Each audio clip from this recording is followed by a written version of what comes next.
उठाने का अलग अलग तरीका होता है। कोई जमीन पर जाके लड़ रहा है, कभी कोई दूसरे तरफ जाके लड़ रहा है। इधर आप देख रहे हैं कि आपस में लड़वाया भी जा रहा है, लोग आवाज उठा रहे हैं। बहुत सारे लोग डरते भी हैं क्योंकि उस पे सीधा जो है न्यायपालिका शामिल है और मैं हुआ है, इनकी गलती नहीं है। यहाँ पे पूर्ण रूप से उन अफसरों की गलती है। वहां पर जो लोग रिम्स को जमीन दिए हैं, अब उनको भी रास्ता से बंद कर दिया जा रहा है।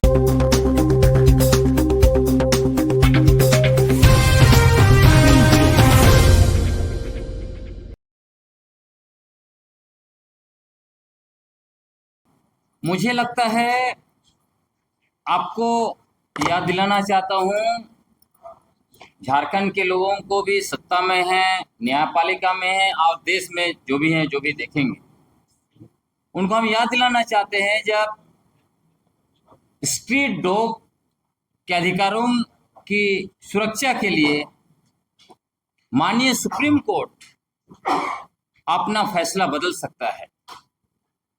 तो मेरे लिए चिंतनीय विषय है कि आखिर माननीय झारखंड हाई कोर्ट ने इस फ्रीजिंग कोल में अपना जो फैसला है उसको क्यों इन्फोर्स कर रहे हैं, क्यों नहीं बदल सकते।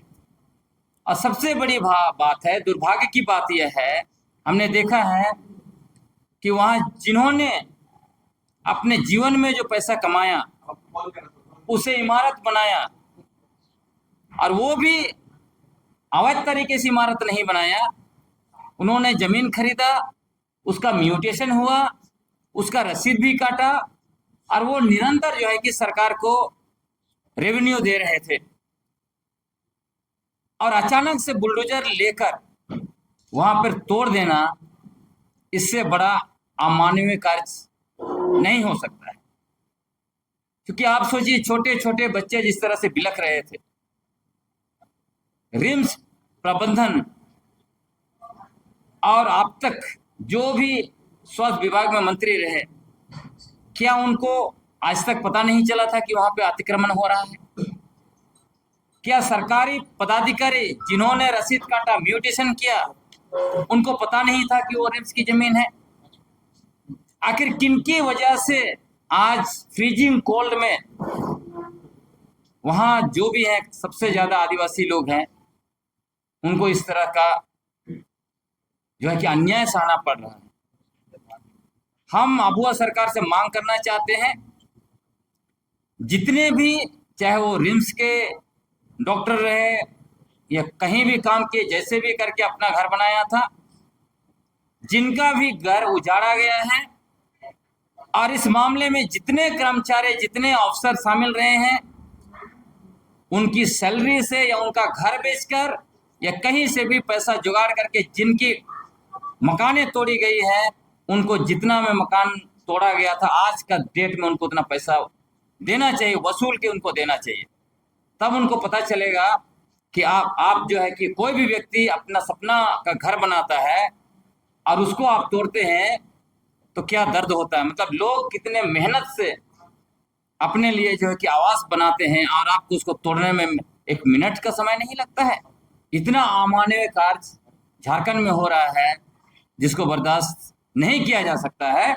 इसके लिए निश्चित तौर पर, इसके लिए मैं मांग करता हूं अबुआ सरकार को बहुत जल्द एक हाई लेवल का कमेटी बनाना चाहिए, जांच की जाए जल्द से जल्द, और जितने लोगों का घर उजाड़ा गया है और जितने लोग इसमें शामिल थे, उनका सैलरी से उनका घर बेच के जो है कि इनको जो है कि पुनः जो है सारा कुछ पैसा दिया जाए ताकि वो लोग अपना बसेरा फिर से बसा सकते हैं। लेकिन संगठन अपने अनुसार हर जगह पे आवाज उठाए, जैसे अभी हम लोग यहाँ पे आवाज उठा रहे हैं। आवाज उठाने का अलग अलग तरीका होता है। कोई जमीन पर जाके लड़ रहा है, कभी कोई दूसरे तरफ जाके लड़ रहा है। इधर आप देख रहे हैं कि आपस में लड़वाया भी जा रहा है, लोग आवाज उठा रहे हैं। बहुत सारे लोग डरते भी हैं क्योंकि उस पे सीधा जो है न्यायपालिका शामिल है। और मैं आपको बताना चाहता हूँ, नगरी में भी जब न्यायपालिका ने अन्याय किया, उस पर भी हम लोगों ने आवाज उठाया था। इस पे भी हमने कहा कि इसको जो है मानवीय तरीके से माननीय झारखंड हाईकोर्ट को फिर से देखना चाहिए कि कैसे इन लोगों पर जो अन्याय हुआ है उसको न्याय में बदला जाए। क्योंकि इन लोगों पर अन्याय हुआ है, इनकी गलती नहीं है।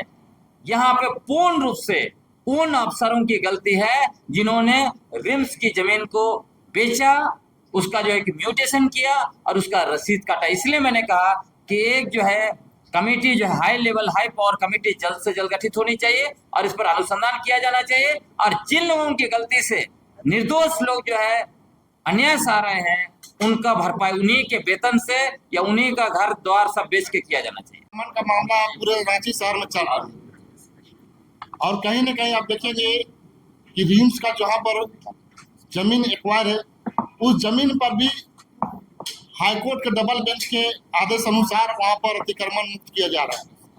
लेकिन मैं साफ तौर से कहना चाहता हूं कि अतिक्रमण मुक्त हो ये हम भी चाहते हैं, लेकिन रिम्स इतना दिनों तक अगर आपके जमीन में कोई अतिक्रमण कर रहा है, कोई फ्लैट बना रहा है, कोई पक्का मकान बना रहा है, कोई कच्चा मकान बना रहा है, तब तक रिम्स कहाँ सोई हुई है।